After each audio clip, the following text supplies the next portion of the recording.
What is up, everybody? We are back, and today I want to talk about one of the most important skills I believe you can have being in business, also in life in general, which is managing emotions. Now, you might think to yourself, come on, Brian, like, we've heard this from you. Maybe you have, maybe you haven't, but as we gain experiences, our perspectives can change. So I'm always of the mindset of learning, growing, and applying new principles in your life. So managing emotions, I'll give you guys a couple examples. Now, with these examples, I have been on both ends of this, these examples that I'm going to give you, and some of them are playing out right now. So managing emotions. Let's say you have a slow week in business, which happens sometimes, and you're waiting and waiting for that phone to ring. And when it rings, you answer the phone, you go out and take a look at the job, and you're like, man, I really need to get this job. You know, we need to have some money coming in this week. I'm gonna give them a lower price than I normally would because I want to get this job. I want to be busy. Well, that's great, and you might get the job, but you might get out on the job and realize that you really needed to make the normal price that you would have charged in order to do this job properly. And we're always going to give out an excellent product. So now you're stuck doing a job for less money, but you're still having to give that high quality that your clients know, trust, and deserve. So you find yourself in this area where now you're probably out on the job even more emotional than you were when you were working up the estimate. So it's really important, especially during those type of times where maybe you've been slow for a couple days or maybe a couple estimates have been declined, to make sure that you're not letting your emotions run the pricing part of your business. Another example could be maybe you sent out an estimate and a client calls you back and says, hey, you know, that price is too high. I need a better price. Well, if you did the work you should have done in order to come up with your prices, your price should reflect A, able to pay your business expenses while out on that job, B, being able to pay any employees or contractors you might have on that job, and C, against popular opinion these days, make a profit. Yes, that's what we're here to do.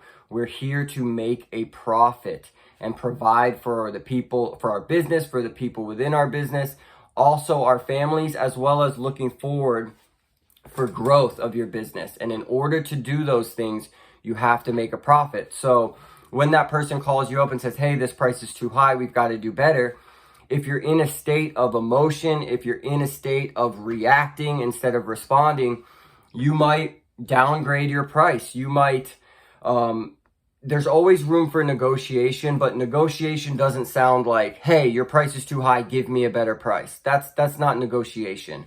So you want to make sure you're not in that emotional state to where you quickly just downgrade your price and you end up in the situation that example one was.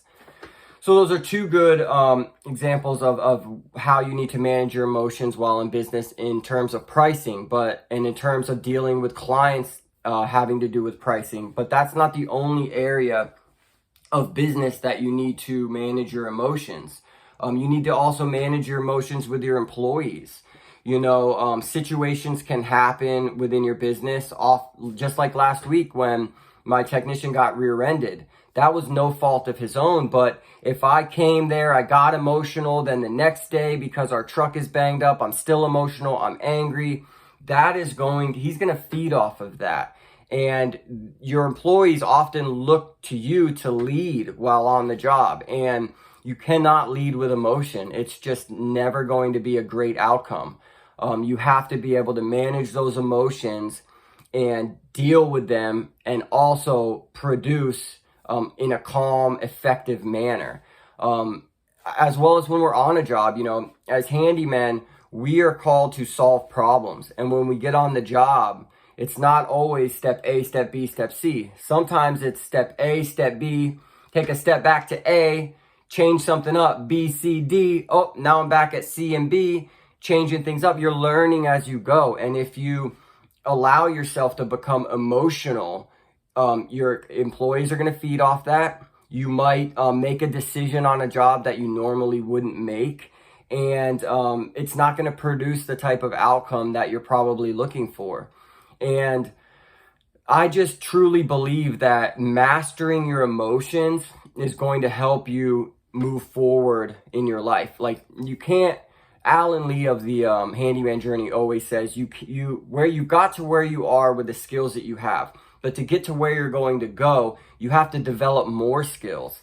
And for me, one of those has been managing my emotions better.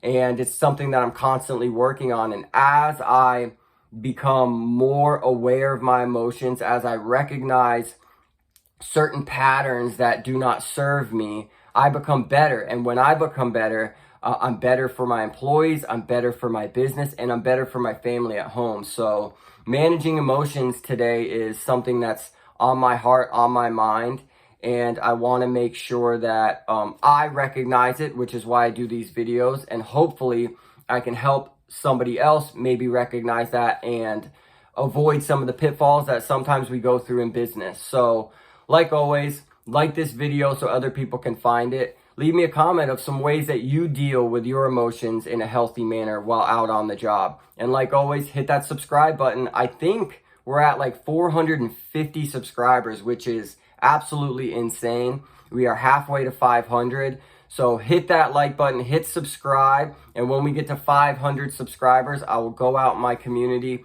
and donate another $100 to an organization that I feel does good. And if you leave comments of organizations in Southwest Florida that you feel do good, I can take them into considerations when we get to 500 subscribers. I hope you all have a great day.